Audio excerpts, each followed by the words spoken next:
I suspect, a lot of people are going to be thinking, and I've got one question here certainly, about differentiating between cam and pincer, labral problems, OA problems. How are we going to do that? When do we know what we're treating? So a lot of the, so with a labral issue, you would often get giving way and locking. So if the labrum is getting in the way of the hip joint, you would see that as a mechanical sign.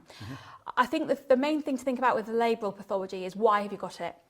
You're unlikely to get labral pathology on its own unless you've been involved in an accident. So you've fallen down the stairs, or you've been in a car crash, or some kind of sporting injury where your hip was forced rapidly into a position it shouldn't be in.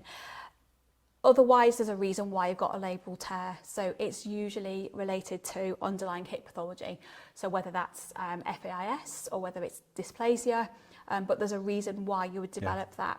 So it's likely that people with FAIS potentially have labral tears, but the question is why.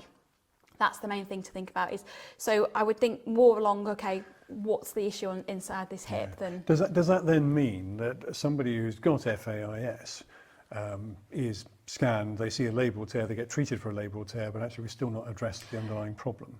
That's the big yes. If that happens, then they're unlikely to get better. So that's again why you would want to go to, if you were having surgery, somebody who really knew what they were doing within that hip. Because yes, if they had the labrum repaired, but not the reason why they've got a labral tear there, it's going to come back. And sometimes it's what I was sort of saying earlier, that if you miss a pincer, repair the labrum, your tear is going to come back again. So it's really important that we understand why you have that tear and not just the fact you have a labral tear.